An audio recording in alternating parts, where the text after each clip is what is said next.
여러분 이번 연휴에 무엇을 할 계획을 세우셨습니까? 이번 많은 이 추석에 많은 분들이 사실 많은 계획이 있다는 것을 저하고 대화를 나누면서 알게 되었습니다.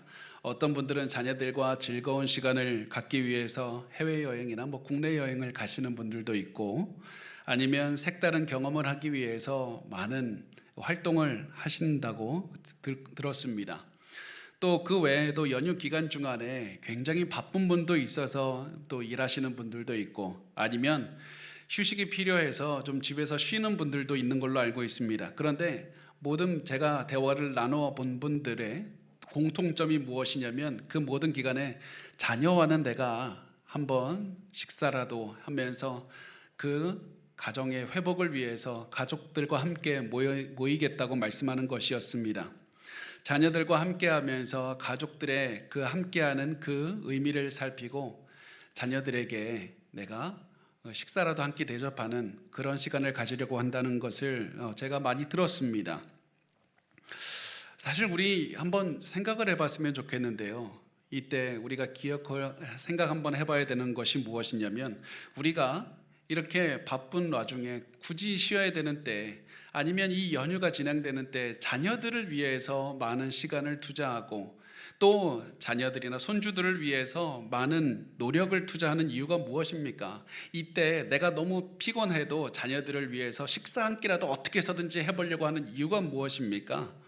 그 이유가 무엇이냐면, 이렇게 하면, 내가 돈 투자하면, 시간 투자하고 노력하면 아이들이 행복하고 건강하게 그렇게 계속 성장할 것이라는 그런 기대가 있기 때문에 그렇습니다.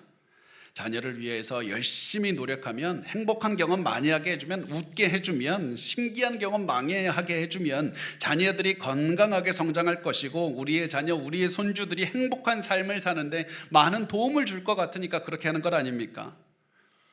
그런데 심리학자들은 입을 모아서 이렇게 얘기를 합니다. 그런 경험은 사실 아이들에게 그렇게 큰 영향을 줄 수는 없다는 겁니다.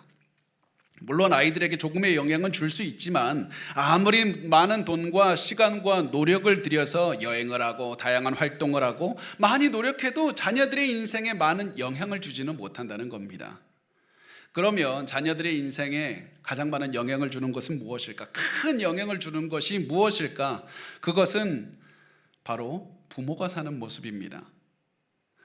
자녀들에게 절대적으로 많은 영향을 주는 것은 부모의 모습입니다. 부모가 무슨 목적을 위해서 살아가는가? 가슴에 상처를 많이 갖고 살아가는가? 자신의 부모와 형제 자매들과 어떤 관계를 맺고 있는가? 그래서 부모의 삶이 그 어떠한 것보다도 자녀의 삶에 엄청난 영향을 끼친다는 겁니다. 다시 말해서 부모가 사는 삶을 자녀들에게 물려주게 되어 있고, 부모가 맺는 관계를 자녀들에게 물려주게 되어 있고, 부모가 자신의 부모, 자신의 형제자매와 맺은 관계까지도 자녀들에게 물려주게 되어 있다는 사실입니다. 이런 점에서 보면 추석 연휴 기간 동안에 우리 조부모님들이 자녀들을 위해서 헌신할 수 있는 최고의 시간은 바로 특별한 여행, 특별한 식사, 이런 특별한 활동을 하는 시간이 아니라 여러분이 가족들과 함께 모이는 시간입니다. 자녀들과 따로 모여서 그냥 이렇게 보내는 시간이 아니라, 여러분이 여러분의 부모님과 만나고 여러분의 형제 자매와 만나는 시간이 자녀를 위해서 가장 중요한 시간이라는 사실입니다. 여러분 부모님들이 부모의 부모와 밥을 먹으면서 어떠한 대화를 나누고 어떻게 교류를 하고 여러분의 형제 자매 친척들과 어떻게 관계를 맺는지가 자녀들의 삶에 가장 중요한 영향을 끼치게 되는 겁니다. 그래서 저는 이번 추석 때 가장 자녀들을 위한 좋은 선물을 해주셨으면 좋겠습니다. 자녀들을 위해서라도 여러분의 부모와 형제 자매와 가장 친밀한 관계를 회복하시는 시간을 보내시길 바랍니다. 근데 사실 저도 알고 있습니다. 이렇게 말씀을 들으면 많은 분이 저에게 이렇게 대답할 거라는 생각이 들었습니다. 목사님, 그거 힘들어요. 왜냐하면 이미 저의 부모님과는 관계가 멀어진 지 오래가 되었습니다. 저의 형제 자매와는 관계까지도 다 단절되었습니다. 그래서 관계를 회복할 수도 없고 회복하고 싶지도 않습니다. 저희 부모, 형제, 자매, 친척들과 연락하고 싶지도 않습니다. 포기하겠습니다. 이렇게 말씀하시는 그 마음이 이해가 되는 때도 사실은 좀 있습니다. 어떤 분들은 어렸을 때부터 너무 힘들어서 가족들에게 받은 환난이 큰 분도 있습니다. 어떤 분들은 어릴 때는 그래도 지날만 하다가 성인이 된 다음에 부모, 형제에게 상처받은 분들도 많이 있습니다.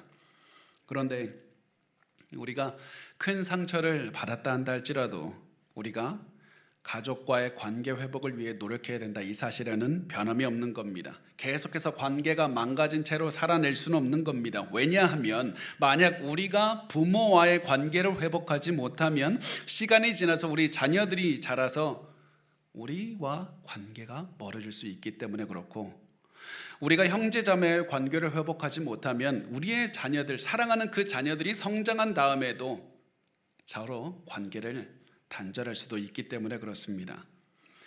이것은 심리학이나 상담학 아니면 정신학의 그 전문 용어로 세대간 전이라고 부릅니다. 세대간 전이라고 부르는데요, 세대간 전이는 부모의 삶의 방식이나 인간관계가 자연스럽게 자녀 세대에게 전달되는 현상을 이야기를 합니다. 그리고 놀라운 것은 정말 많은 가정에서 똑같은 문제가 여러 세대에 걸쳐서 반복되는 것을 우리가 볼 수 있다는 사실입니다. 세대 간의 전이는 굉장히 많은 곳에서 발견이 됩니다. 예를 들면 고부 간의 갈등이 있는 가정은 대를 이어서 고부 간의 갈등이 일어납니다. 형제 간의 불화가 있는 가정도 대를 이어서 형제 간의 불화가 일어나고, 부모 자식 간의 불화가 있는 가정도 대를 이어서 부모 자식 간에 계속해서 불화가 일어나는 경우가 많다는 겁니다. 내가 태어나고 자란 가정에서 어떤 문제가 있었다면, 가정 관계, 인간관계 안에 문제가 있었다면 반드시 그 문제가 자녀 세대에 일어나는 것은 아닙니다. 반드시는 절대 아닙니다. 그러나 다음 세대, 내 자녀 세대에 동일한 문제가 생겨날 가능성이 굉장히 높은 것은 사실입니다. 그만큼 여러분, 부모 세대가 맺고 있는 가족 관계가 자녀 세대에게 큰 영향을 미친다는 사실입니다.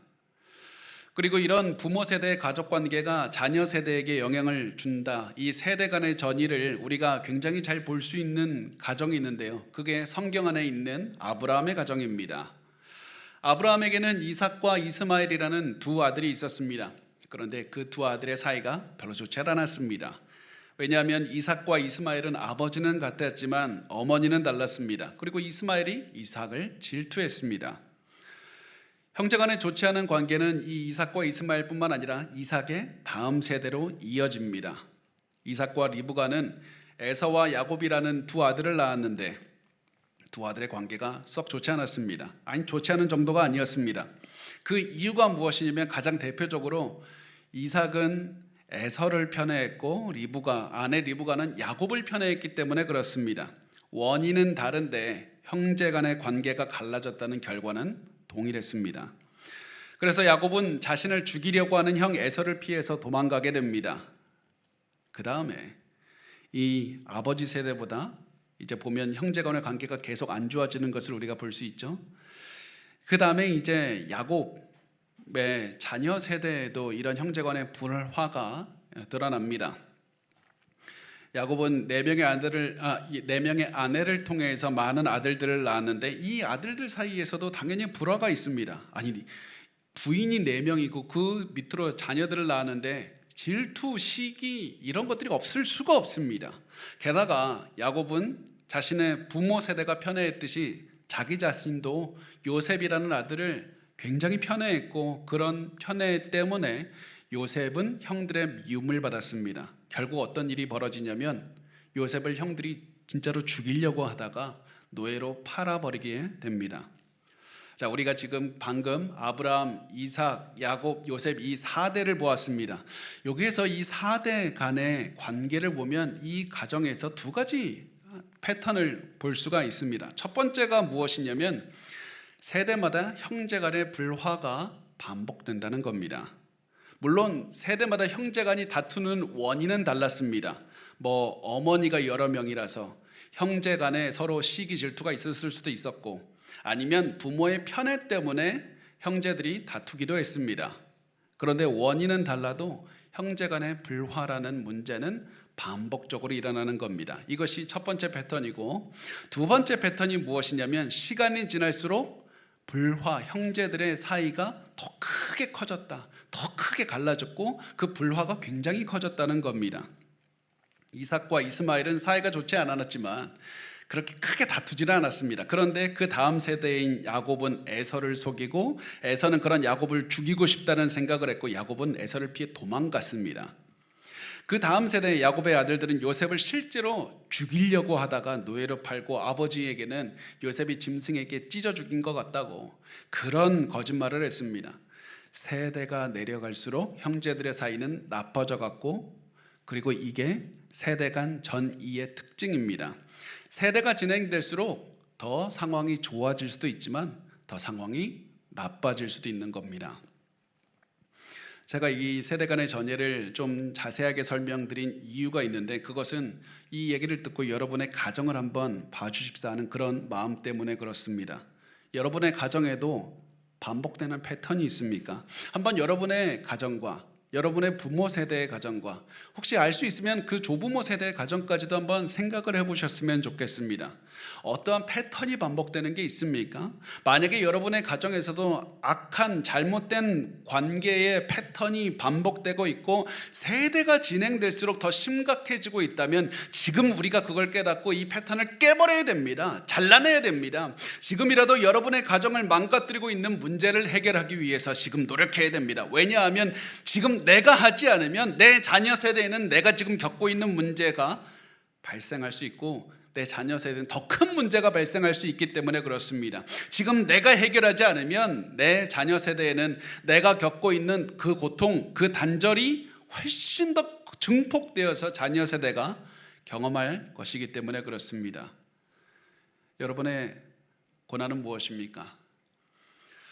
그런데 여기서 우리가 한 가지 기억할 것은, 우리가 노력하려고 해도 관계가 계속해서 잘못되는 것을 알고 우리가 이제 그것을 바꾸려고 가족관에 들어가서 그 가족 관계를 바꾸려고 해도 그거 바꾸기가 쉽지 않다는 겁니다. 왜냐하면 그 가족들의 반발심이 얼마나 크겠습니까? 그 가족간에 나뉜 그 상처와 아픔과 눈물, 고통, 쓰라림이 얼마나 크겠습니까? 내가 바꾸려고 하면 즉시 반발이 나올 겁니다. 사람들이 싫어할 겁니다. 그래서 많은 사람들이 이렇게 얘기를 합니다. 내가 가족과 다시 관계를 회복하고 싶은데 그게 너무 무섭습니다. 시도하기조차 무서워요. 저 어릴 때부터 저 가족으로부터 외면받았습니다. 괴롭힘 당했습니다. 내 부모와 형제는 내가 어릴 때부터 상처 줬습니다. 근데 또 많은 분들이 모르는 게 있는데, 특히 젊은 분들이 모르는 것이 하나 있는데, 많은 부모님들도 가슴이 아파한다는 겁니다. 부모님들 중에 이렇게 말씀하는 분들이 꽤 많이 있습니다. 내 자식이, 내 그렇게 가슴으로 낳은 내 새끼가 내 가슴에 그렇게 상처를 줬습니다. 그래서 내가 이제는 자녀에게 다가가는 것도 쉽지 않습니다. 다가갈 용기도 나지 않고, 제가 이제는 자식이지만 용서하기도 어렵습니다. 이럴 때 어떻게 회복해야 됩니까? 여러분, 가족을 용서하기 어려울 때, 회복하기 어려울 때는 이 한 가지를 기억하셨으면 좋겠습니다. 하나님의 시선을 가져야 된다는 겁니다. 하나님의 시선, 이 짧은 말이지만 강력한 말씀을 반드시 기억하시길 바랍니다. 왜냐하면 하나님의 시선으로 내 인생을 보면 엄청난 삶의 변화가 일어날 것이기 때문에 그렇습니다. 만약에 하나님의 시선이 아니라 인간의 눈으로 여러분의 인생을 보면 여러분의 자신을 어떻게 인식하겠습니까? 나 너무나도 많은 피해를 받고 나 너무나도 많은 상처를 받았다. 나 어릴 때부터 아무것도 할 수 있는 것이 없을 때, 그때 내 주변의 사람들이 나에게 상처를 줬고 나 상처를 받을 수밖에 없었다. 그리고 나는 그 상처 때문에 내 가족이 주었던 상처에서 아직 벗어나지 못하고 있습니다. 나 어릴 때 겪은 아픔 때문에 지금도 힘들어하고 있습니다. 성인이 되어서도 우리 가족 나 힘들게 합니다. 도망가고 싶은데 안 됩니다. 이것이 인간의 눈으로 여러분의 인생을 봤을 때 내릴 수밖에 없는 결론이고, 그것이 피해자의 시각입니다. 나는 인생에 너무나도 많은 피해를 받고 살 수밖에 없었던, 그게 인간의 눈으로 볼 때 깨닫게 되는 겁니다. 그런데 우리가 이것을 하나님 중심의 시각으로 바꾸면 엄청난 변화가 있는 것을 알게 됩니다. 하나님이 나를 사랑하신다는 눈으로 내 인생을 봐야 되고, 그 하나님께서 온 세상과 내 가정과 내 인생도 통치하신다는 눈으로 내 인생을 다시 보는 겁니다. 그렇게 하나님의 시선으로 내 인생을 바라보면 엄청난 깨달음이 옵니다. 내가 고난을 겪을 때도 하나님 나와 함께 하셨습니다. 그리고 하나님께서 고난을 허락하셨기 때문에 내가 그 고난을 당할 겁니다. 만약에 하나님께서 허락하지 않았다면 내 가족이 나에게 욕을 하지 못했을 것이고, 하나님께서 허락하지 않았다면 내 형제 자매가 나를 그렇게 모욕을 주고 수치를 주지는 못했을 겁니다. 그 사람들이 여전히 잘못이 있지만 그럼에도 불구하고 하나님께서 그것을 허락하신 것은 하나님께서 그것을 통해서 나를 가르치기를 원하셨고, 내가 강하게 되기를 원하셨고, 하나님의 뜻을 깨닫고 하나님의 뜻을 실천하기를 원하셨기 때문에 그 고난을 당하게 하신 겁니다. 사람들의 악한 행동도 선으로 바꾸시는 분이 하나님이시기 때문에, 그래서 하나님께서 내가 그 고난도 지나가게 하셨습니다. 이렇게 하나님의 시선으로 내 인생을 바라보는 겁니다. 그리고 이 하나님의 시선으로 내 인생을 바라보면 한 가지 중요한 사실을 깨닫게 되는데, 그것은 나는 절대로 누구의 피해자도 되지 않았다는 사실입니다. 왜냐하면 단 한 번도 나는 하나님의 손길을 벗어난 적이 없기 때문에 그렇습니다. 나는 항상 하나님의 계획 안에 있었고, 하나님의 통치 안에 있었고, 하나님이 날 지켜주고 계셨고, 하나님 날 만들어가고 계셨고, 하나님의 사랑을 매일 체험하면서 하나님의 도우심 아래서 살아갔다는 사실입니다. 하나님의 시각을 기억하십시오. 여러분은 단 한 번도 하나님의 손길을 벗어난 적이 없습니다. 그 누구도 함부로 여러분을 마음대로 대할 수 있었던 적이 없습니다. 다 하나님의 허락하심과 통치 안에서, 하나님의 사랑과 보호하심 안에서 그 모든 일이 이루어졌기 때문에 그렇습니다. 이 하나님의 시각을 갖게 되면 우리가 두 가지를 회복할 수가 있게 되는데요. 첫 번째가 무엇이냐면, 그때 비로소 나를 상처 준 사람, 그때 용서할 수 있습니다. 당연히 우리를 말과 행동으로 힘들게 한 사람, 그 사람에 대해서 원망할 수 있죠. 안 좋은 감정 품을 수 있습니다. 저 사람 때문에 내가 피해를 입었다는 생각에 분노할 수 있습니다. 원망할 수 있습니다. 용서가 안 됩니다. 그런데 하나님의 시각으로 보면 용서할 수 있습니다. 왜냐하면 하나님이 허락하셨기 때문에 그 사람이 악한 말과 행동도 할 수 있었다, 그 사실을 깨닫게 되기 때문에 그렇습니다. 그리고 그 하나님께서는 그 사람의 악한 행동과 말을 나에게 다 넣어서 내 인생을 망치셨던 것이 아니라 내 인생을 오히려 악을 변하여 선으로 만드시는 하나님, 모든 역전을 이루시는 하나님, 그 사람들의 말과 행동을 사용해서 나에게 유익이 되게 만들어 주셨다. 그래서 모든 것은 하나님이 나를 위해서 사용하신 도구가 될 뿐이었다. 이 사실을 깨닫는 순간 우리는 용서할 수 있는 힘을 얻게 된다는 겁니다. 비로소 그때 우리는 포용할 수 있고 이해해 줄 수 있고 상대방의 손을 잡아줄 수가 있습니다. 두 번째, 우리가 회복하게 되는 두 번째는 하나님께서 우리에게 가르치시는 그 교훈에 집중할 수가 있게 됩니다. 하나님께서 모든 아픔과 상처를 통해서 나에게 무엇을 주고 싶으셨을까? 그 가르침에 집중하게 되는 겁니다.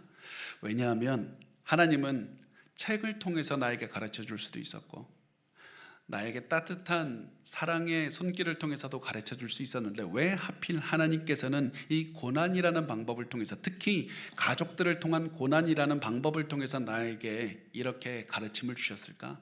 왜 하나님 하필 내가 가장 사랑하는 이 가족들을 통해서 내 가시를 체험하게 하시고 내가 하나님의 뜻을 알게 하셨을까? 하나님 결국 무엇을 알려주기를 원하십니까?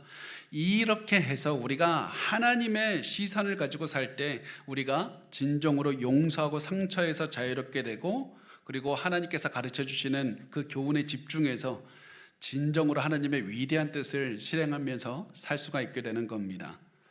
그리고 이때 가족관계가 정말 회복할 수가 있게 됩니다. 그리고 바로 이것이 요셉이 살았던 인생이었습니다. 요셉은 앞에서도 나눴듯이 굉장히 요즘 말로 하면 망가진 가정에서 자란 사람이었습니다. 많은 상처를 받았습니다. 왜냐하면 아까 언급했듯이 요셉은 아버지 야곱 4명의 아내가 있었다니까요. 4명의 아내가 있었으니까 얼마나 많이 시기와 질투가 있었겠습니까? 그 4명이 아들들을 낳았는데 얼마나 서로 다툼이 있었겠습니까? 그런 상태에서 야곱은 요셉만 유독 편애했기 때문에 형들의 시기와 질투는 말도 못했을 겁니다. 거기다가 요셉이 형들로부터 도저히 상상할 수 없는 그런 일을 당했지 않습니까? 형들이, 여러분 상상해 보십시오. 여러분의 가족들이, 여러분의 형제들이 아무리 여러분을 미워한다 할지라도 실제로 죽이려고 했고, 그리고 그 사람들이 죽이지 않고 결국 포기하고 한다는 것이 여러분을 노예로 팔아버렸다는 그런 생각을 했을 때 끔찍한 겁니다. 두려운 겁니다. 우리가 흔히 말하는 트라우마가 이때 생기지 않겠습니까? 그런데 이때에도 여기에서 요셉의 고난은 그치지 않고 이집트로 팔려간 다음에 계속 억울하게 됩니다. 성폭행범이라는 억울한 누명을 쓰고, 내가 도와준 사람도 날 잊어버리고, 계속 이런 일들이 일어나면 여러분은 어떻겠습니까? 용서하지 못하죠. 형들을 용서하지 못합니다. 분노합니다. 죽이고 싶은 마음도 들 겁니다. 그래서 마음이 무너졌을 것이고, 어떻게 보면 우리가 너무 억울함이 크니까 제정신이 아닐 정도로 그렇게 사람이 변했을 수도 있습니다. 내 신세는 왜 이러냐, 피해의식으로 가득 찰 수가 있는 겁니다. 그런데 놀라운 것은 요셉은 그렇게 하지 않았습니다. 왜 그렇습니까? 요셉이 그렇게 하지 않을 수 있었던 이유는 자신의 눈으로 내 인생을 바라본 게 아니라 하나님의 시선으로 내 인생을 바라봤기 때문에 그렇습니다. 이것이 중요한 겁니다. 요셉은 이 고난 가운데 상처로, 아픔으로 그 가슴이 채워지지 않았습니다. 요셉이 대단해서, 요셉이 능력이 있어서, 요셉이 탁월한 사람이라서 그것이 아니라 계속해서 이 사람은 하나님의 시선으로 자기의 삶을 본 겁니다. 우리가, 여러분 생각해 보십시오. 내가 상처받지 않아야지, 내가 담대해야지, 그런다고 상처받지 않을 수 있는 사람이 어디 있습니까? 담대하게 되는 사람이 어디 있습니까? 여유 있어야지 생각한다고 여유 있게 되는 사람이 어디 있습니까? 그것은 말도 안 되는 얘기입니다. 우리가 상처받지 않고 고난 가운데서도 여유를 가지고 포용하고 용서하는 마음을 가지려면 하나님의 시선으로 내 인생을 계속 바라봐야만 됩니다. 그러면 여유가 생기고 용서하고 사랑할 수가 있게 되는 겁니다. 상처로부터 자유롭게 됩니다. 그것이 요셉이 가지고 있었던 능력이었습니다. 요셉은 하나님의 시선으로 자신의 인생을 봤기 때문에 나 형들 때문에 고난당하고 있다 이런 생각 안 했습니다. 분명히 형들이 자기를 판 건 잘못한 겁니다. 그건 죄입니다. 그 사실에는 변함이 없습니다. 그러나 형들이 아무리 나를 노예로 팔고 싶었어도 하나님이 허락하지 않으면 절대 팔지 못했을 것이다. 그래서 나는 형들의 악한 계획에 희생된 피해자가 아니라 하나님의 지켜주심 안에서 하나님의 뜻을 행하며 하나님의 놀라우신 도우심 아래서 살아가는 사람이다. 나는 내가 왜 이런 고난을 견디는지 알 수 없다. 하나님이 나를 왜 이런 고난을 견디게 하시는지 나 이해하지 못한다. 그러나 확실한 것, 나는 하나님의 큰 계획 안에 있고 하나님이 나를 사랑하시고 하나님께서 나를 오늘도 지켜주고 계시다는 사실이고, 형들의 악한 계획을 바꿔서 나에게 가장 이득이 되는 선으로 만들고 계시다는 그 사실이다.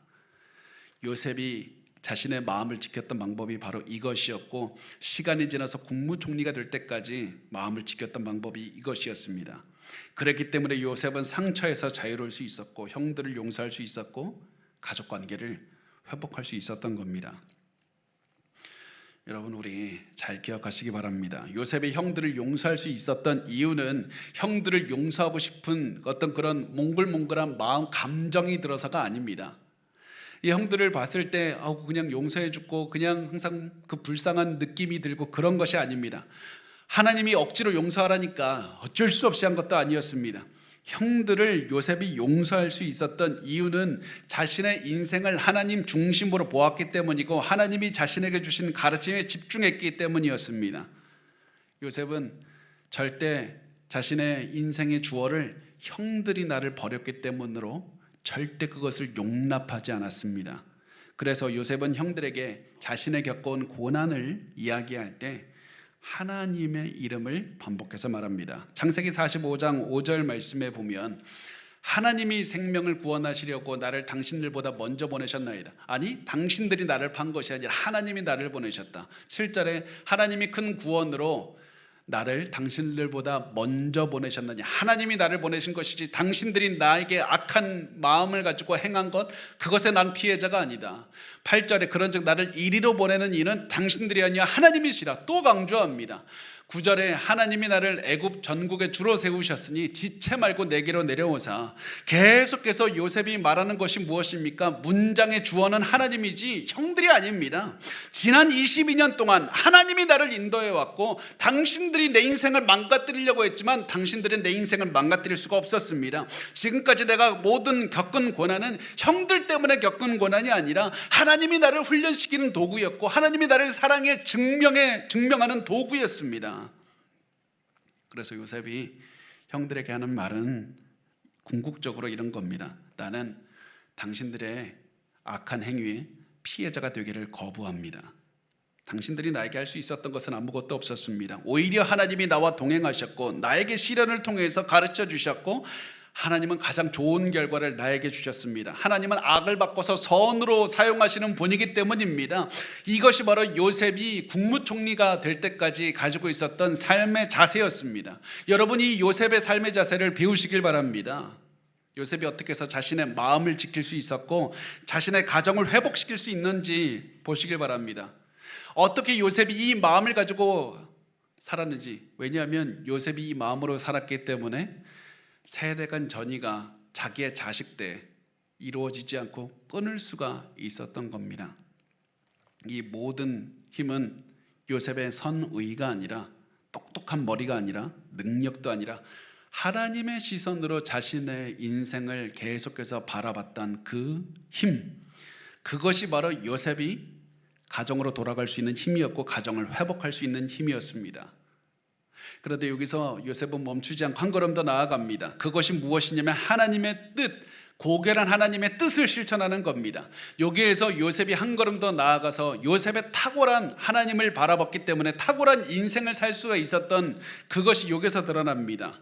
요셉은 이렇게 말을 합니다. 나 지금까지 단순히 힘들고 고난이 많았다고 해서 나 살아남기 위해서 노력하지 않았습니다. 나 분명히 어려웠지만 단순히 밑바닥에서 내가 굴르면서 살아남기 위해서 산 인생이 아니라, 나 분명히 감옥 안에 있었고 억울했고 누명 썼고 힘들었지만 절대로 이 아래에서 살지 않고 하나님의 고결한 사명을 위해서 나 살았습니다. 내가 지금까지 나 자신을 먹고 살기 위해서만 살아낸 게 아니라 하나님께서 나에게 주신 사명을 위해 살았습니다. 그것이 무엇이냐면 사람을 구하는 일입니다. 나 우리 가족을 구하기 위해서 살았고 사람들을 구하기 위해서 살았고 하나님의 영광을 위해서 살았습니다. 그래서 나 이제 모든 고난이 끝난 이때 나를 죽이려고 했던 형님들, 당신들을 내가 살리겠습니다. 7절에 그래서 이렇게 말을 합니다. 하나님이 큰 구원으로 당신들의 생명을 보존하고 당신들의 후손을 세상에 두시려고 나를 당신들보다 먼저 보내셨나니 나를 죽이려고 했던 당신들을 살리겠습니다. 왜냐하면 나는 밑바닥으로 당신들이 끌어내렸지만 난 그 인생을 거부하고 가장 고결한 인생, 살리는 인생, 영광 돌리는 인생을 살기 원하기 때문에 그렇습니다. 요셉은 하나님의 시선을 가지고 자신의 인생을 바라봤기 때문에 하나님의 뜻에 집중할 수 있었고 하나님의 높은 뜻을 행하면서 살 수가 있었던 겁니다. 그래서 요셉은 이렇게 선언한 겁니다. 나는 인생의 피해자로 살지 않을 것이고 항상 하나님의 뜻을 담대하게 실천하며 살아낼 겁니다. 그 누구도 내 인생을 망가뜨리지 못합니다. 그 누구도 내 인생을 잡아내려서 밑바닥으로 끌지 못합니다. 나는 높은 하나님의 뜻을 실천하며 살겠다는 요셉의 선언이었습니다. 그래서 하나님이 큰 구원으로 당신들의 생명을 보존하고 당신들의 후손을 세상에 두시려고 나를 당신들보다 먼저 보내셨나니, 이 말을 할 때 요셉은 형들의 들으라고 한 말이기도 하지만 자기 자신에게도 들으라고 한 말인 겁니다. 요셉, 너 자신은 절대 밑바닥으로 내려가서는 안 된다. 세상의 공격으로 너를 잡아 끌려고 한다 할지라도 너는 높은 하나님의 뜻을 살아내라. 너는 절대로 밑으로 내려가지 말고 매일매일 하나님의 뜻을 실천하며 가장 고결하고 가장 위대한 하나님의 영광을 위해 살아가야 된다. 이런 마음으로 요셉은 하루하루 고난을 살아냈고 자신을 공격했던 형들도 용서하고 위로할 수가 있었던 겁니다. 여러분, 근데 오해하지는 마십시오. 그렇다고 해서 요셉이 형들을 볼 때 사랑하는 감정이 솟아나고 기쁘고 즐거운 만족이 솟아났던 것은 아니었습니다. 왜냐하면 그동안에 요셉이 고난을 겪으면서 남몰래 울었던 시간도 많이 있었을 것이고 불안하고 무서운 힘든 시간도 견뎌냈을 것이기 때문에 가슴 곳곳에 아픈 감정이 남아 있었을 것이기 때문에 그렇습니다. 그런 요셉의 마음을 잘 드러내는 장면이 45장 1절과 2절에 나오는데요. 요셉이 시종하는 자들 앞에서 그 정을 억제하지 못하여 소리질러 모든 사람을 자기에게서 물러가라 하고 그 형제들에게 자기를 알리니 그때 그와 함께한 다른 사람이 없었더라. 요셉이 큰 소리로 우니 애굽 사람에게 들리며 바로의 궁중에 들리더라. 요셉이 형들 앞에서 많이 울었다고 말을 합니다. 왜 울었을까요? 그 이유는 요셉이 지난 22년 동안 너무 외로웠기 때문에 그렇습니다. 17살 때부터 39이 되는 지금까지 모든 힘든 시간을 가족 도움 없이 보냈던 겁니다. 그래서 아픔이 곳곳에 쌓여 있었고 그것이 상처도 될 수가 있었습니다. 그러나 요셉은 그것을 거부합니다. 비록 요셉이 형들을 용서했고 상처를 쌓아놓지도 않았고 복수할 마음도 전혀 없었지만 형들을 볼 때 여전히 기쁘기만 한 것은 아니었습니다. 아픈 기억들이 떠올랐습니다. 형들이 자기를 죽이자고 그 이야기를 할 때 형들이 자기를 보면서 그 살기 넘치는 웃음도 기억이 났을 겁니다. 그래서 요셉은 말합니다. 나 분명히 슬픔도 있고 여전히 내가 막 기쁨이 샘솟는 것은 아니지만 그럼에도 불구하고 나는 형들에게 사랑을 실천할 겁니다. 나 형들을 용서하고 형들을 구할 겁니다. 이러면서 요셉은 또다시 하나님께서 자신에게 주신 그 뜻, 사람들을 구원하는 그 뜻에 집중했던 겁니다. 여러분, 우리도 이것을 기억하십시오. 우리가 하나님의 시선으로 여러분의 인생을 계속 본다고 할지라도 여전히 힘들 수 있습니다. 가슴 아플 수 있습니다. 때로는 가슴 아픈 기억이 떠올라서 눈물을 흘릴 때도 있을 겁니다. 그러나 그럼에도 불구하고 사랑을 실천하셔야만 됩니다. 그럼에도 불구하고 가족을 용서하시고 가정을 회복하시며 사랑을 실천하셔야만 됩니다. 왜냐하면 이것이 우리가 하나님의 시선을 가질 때 우리에게 자연스럽게 나타나는 반응이기도 하지만 동시에 이것으로 인해서 우리의 가정을, 우리의 자녀들을 살릴 수 있는 방법이기 때문에 그렇습니다. 그런데 여러분, 이때 제가 말씀드리는 것은 반드시 이 한 가지를 기억해 주셨으면 좋겠는데 그것은 감정을 따라가지 말라는 겁니다. 감정은 따라오는 것이지 우리가 따라가는 게 아닙니다. 우리가 가족을 용서하고 사랑하려고 하면 이런 생각이 들 겁니다. 내가 먼저 즐거운 감정을 얻고 평안한 감정을 얻고 만족을 얻고 가족을 볼 때 즐거운 느낌이 나면 그때 가족과 관계를 회복하기 위해서 나아가겠습니다. 내 감정이 편해지면 그때 내 분노가 좀 가라앉으면 내 가족과 시간을 보내겠습니다. 물론 우리가 좋은 감정을 갖게 된 다음 가족과 화해하면 좋겠습니다. 그러나 여러분, 그게 쉬울까요? 그렇게 끈끈한 우리 대한민국 공동체 가족사회에서 한번 멀어졌다는 것은 큰 상처가 있고 아픔이 있는 겁니다. 그 다음에 이렇게 한번 관계가 멀어지면 시간이 지날수록 더 관계는 서먹서먹해질 수밖에 없습니다. 그래서 우리는 가족을 생각했을 때 좋은 감정이 들기가 참 힘들 겁니다. 그래서 우리 감정이 변하기를 기다리지 말고 먼저 가족에게 다가가시기 바랍니다. 먼저 다가가서 그리스도의 사랑으로 섬기시기 바랍니다. 그리스도의 사랑을 실천하시기 바랍니다. 이렇게 사랑을 실천하면 나를 통해서 가족이 회복될 것이고 내 마음도 기쁘게 될 것이고 우리의 자녀들에게도 삶의 엄청난 변화가 그때 일어날 겁니다. 놀랍지 않습니까? 우리는 자녀들을 위해서 여행 가기 위해서 많은 돈을 쓰지도 않았고 많은 노력이나 많은 시간을 쓰지도 않았지만 가족 안으로 들어가서 내 가족을 변화시키며 내 상처도 내 아픔도 회복이 되고 진정한 가족의 회복이 일어났을 뿐인데 내 자녀는 그것으로 인해서 인생이 변하고 있다는 사실입니다. 그래서 이번 추석에 여러분께 꼭 부탁드리는 것은 여러분의 가정을 회복하시기를 원한다는 겁니다. 자녀들의 인생을 바꾸십시오. 가정으로 회복하시기 바랍니다. 마지막으로 꼭 당부드리고 싶은 것이 있는데요. 말씀을 마치면서 마지막으로 드리고 싶은 말씀은 여러분이 아무리 희생하고 사랑하고 섬겨도 여전히 여러분의 가족이 여러분의 진심을 몰라주고 오해할 수도 있다는 겁니다. 여러분이 얼마나 사랑하고 희생하고 있는지 그거 모를 수도 있을 겁니다. 그렇게 대우를 받으면 여러분의 가슴이 찢어질 겁니다. 그리고 이런 일은 요셉에게도 벌어졌습니다. 요셉이 아무리 형들에게 내가 용서했다고 내 진심이라고 말을 해도 형들은 진심을 오해했습니다. 그래서 아버지 야곱이 죽었을 때 형들은 요셉을 찾아가서 우리 제발 죽이지 말라고, 우리 제발 죽이지 말라고, 우리 용서해달라고 그렇게 얘기를 하자 요셉은 그 얘기를 듣고 꺼이꺼이 울었습니다.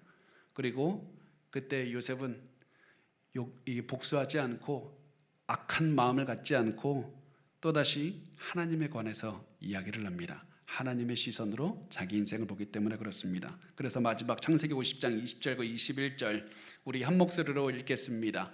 시작. 당신들은 나를 해하려 하였으나 하나님은 그것을 선으로 바꾸사 오늘과 같이 많은 백성의 생명을 구원하게 하시려 하셨나니 당신들은 두려워하지 마소서. 내가 당신들과 당신들의 자녀를 기르리이다 하고 그들을 간곡한 말로 위로하였더라. 아멘. 창세기 50장 20절은 성경에서 가장 중요한 말씀 중 하나입니다. 당신들은 나를 헤아리려 하였으나 하나님 것을 선으로 바꾸사 많은 사람의 생명을 구원하게 하시려 하셨나이다. 여러분 이번에 이 추석 때 추석 연휴에 요셉과 같은 마음을 가지시기 바랍니다. 가족과 관계를 회복하시고 사랑을 실천하시기 바랍니다. 상처가 몰려들 때마다 하나님께서 그것을 선으로 바꾸사 오늘과 같이 나를 살려주셨고 많은 사람을 구원하는 인생으로 변화시켜 주셨다. 하나님의 시선으로 여러분의 인생을 보십시오. 그렇게 해서 여러분의 가족이 회복될 뿐 아니라 여러분의 자녀들에게도 손주들에게도 최고의 선물을 주는 그런 추석 연휴가 되셨으면 좋겠습니다.